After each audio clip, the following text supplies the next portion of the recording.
नमस्कार दोस्तों, हाजिर हूं मैं आपके साथ एक नई अपडेट के साथ। दरअसल मामले दो हैं।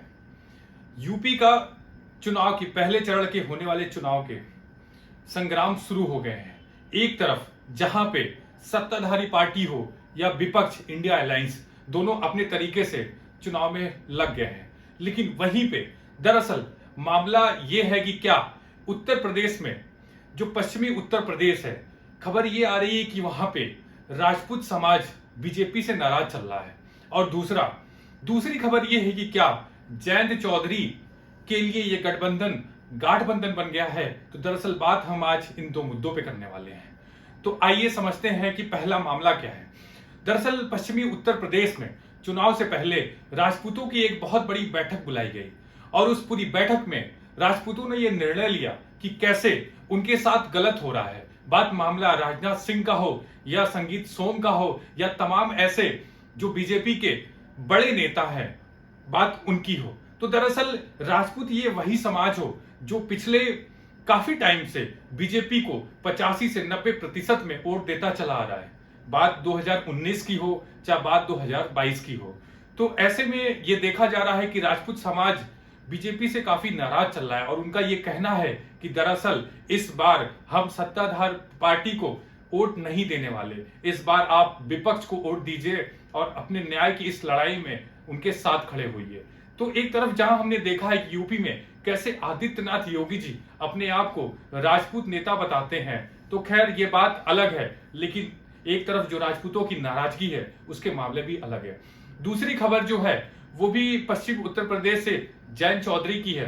दरअसल पहले चरण के चुनाव में जब प्रचार स्टार्ट हो गया, लेकिन जब दूसरे चुनाव में जब जयंत चौधरी और मुख्यमंत्री आदित्यनाथ योगी और प्रधानमंत्री मोदी के बीच जब जयंत चौधरी नहीं होते हैं, तो सवाल यहां से खड़ा होता है कि एक तरफ जैसा कि हमने देखा था कि एनडीए के साथ आरएलडी यानी जयंत चौधरी का गठबंधन हो गया था और उसमें बीजेपी ने जयंत चौधरी को कैसे जो है उनके दादाजी को चौधरी चरण सिंह को भारत रत्न का ऐलान किया और उसके साथ ही उनको 2 सीटें दी थी, जिसमें से पहली सीट थी बागपत और दूसरी बिजनौर, और उनको यूपी में कैबिनेट मिनिस्ट्री के 2 दर्जे दिए गए।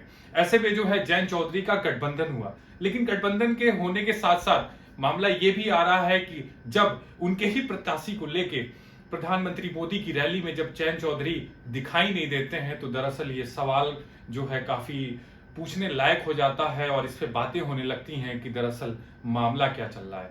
तो हमने देखा था कि कैसे एनडीए जो है जयंत चौधरी के एक बहुत अच्छे मित्र जो राजनीति में काफी चर्चा में थे, अखिलेश यादव के साथ उनको तुड़वा के कैसे जयंत चौधरी को अपने में शामिल करती है। दरअसल उसके पीछे मकसद होता है कि कैसे किसान आंदोलन या फिर को बातें को जो है एक तरीके से खत्म करने की या फिर चुनाव में उसका कोई मुद्दा न बने, उनको ये ठीक रास्ता लगा कि जयंत चौधरी को जोड़ लेना चाहिए।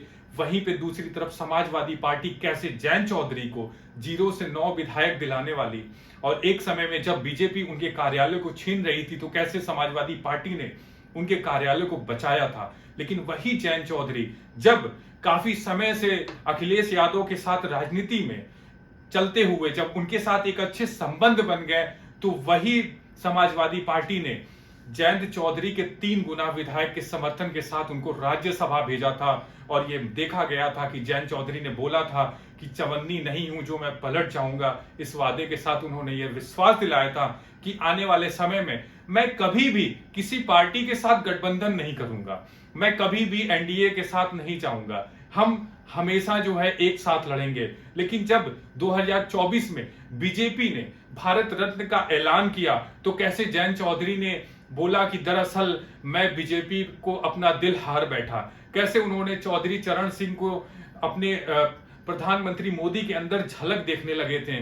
कैसे वो चौधरी चरण सिंह जो किसानों के नेता थे, कैसे वो चौधरी चरण सिंह जो हमेशा से सत्ता के प्रति जो है खिलाफत करते रहे, चाहे बीजेपी की हो या बात करें, तो कैसे वो जयंत चौधरी जो जिनका ये नारा हुआ करता था कि जब तक मेरे खिलाफ मीडिया बोल रही है या जब तक मेरे खिलाफ मीडिया लिख रही है तो किसानों समझना मैं तुम्हारा हूं, जिस दिन ये मीडिया मेरी चापलूसी करने लगे या मेरे बारे में अच्छा दिखाने लगे तो समझ लेना कि मैं तुमसे अलग हो चुका हूं।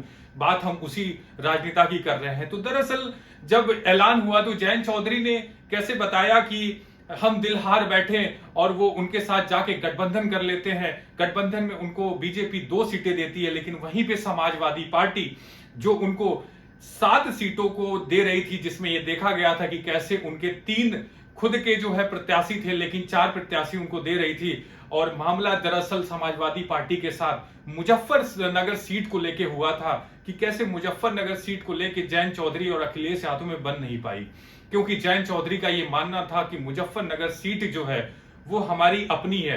एक समय था कि कैसे जो है मुजफ्फरनगर सीट में हमारा कैसा अपना ज्यादा वर्चस्व है, इस बिहाफ पे मुझे जो है इंडिया अलायंस में मुजफ्फरनगर की सीट होनी चाहिए। बहरहाल उन्होंने एनडीए के साथ गठबंधन कर लिया, लेकिन सवाल ये बड़ा हो जाता है कि कैसे जयंत चौधरी जब मंच नहीं साझा करते हैं, सवाल ये बड़ा हो जाता है कि कैसे जयंत चौधरी जब वहां पे पोस्टरों बैनरों से गायब होते हैं, सवाल ये बड़ा हो जाता है कि कैसे जयंत चौधरी जाटों के एक सबसे बड़े नेता होने के बावजूद उनको वो सम्मान नहीं मिलता है। तो ऐसे में सवाल बड़ा हो जाता है, तो क्या जयंत चौधरी के लिए, जैसे कि अखिलेश यादव ने भी इसका विरोध किया, उन्होंने बताया कि कैसे जयंत चौधरी का जाना एनडीए में उनके लिए कितना गलत निर्णय रहा और आज उनका ये एनडीए में उनका अलायंस दरअसल एक गाठबंधन बन गया है। तो ऐसे में यह भी देखा गया है कि कैसे जयंत चौधरी को सम्मान नहीं मिल पा रहा है जो होना चाहिए। सूत्रों के हवाले से खबर भी है कि कैसे जयंत चौधरी को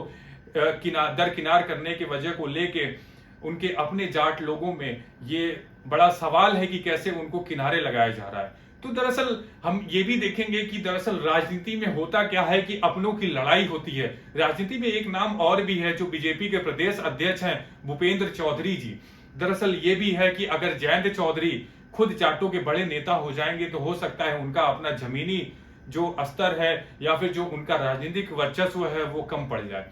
लेकिन ऐसे में जो जयंत चौधरी के साथ ये हो रहा है, क्या जयंत चौधरी को अमित शाह हो या फिर मोदी हो उनके साथ चुनाव नहीं करना चाहिए?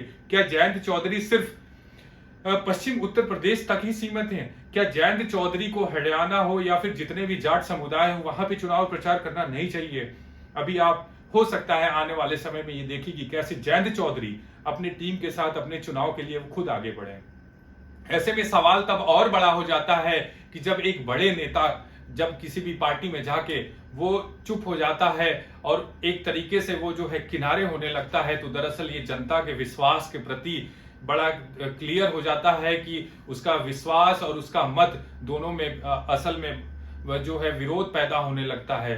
तो ऐसे में क्या जयंत चौधरी का ये राजनीतिक लड़ाई उनके लिए कितना सफल रहेगी, दरअसल ये आने वाले चुनाव में पता चलेगा।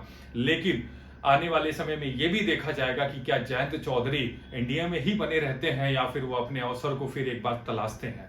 अभी के लिए इतना ही। हमारे चैनल को लाइक और सब्सक्राइब करिए। बहुत बहुत धन्यवाद।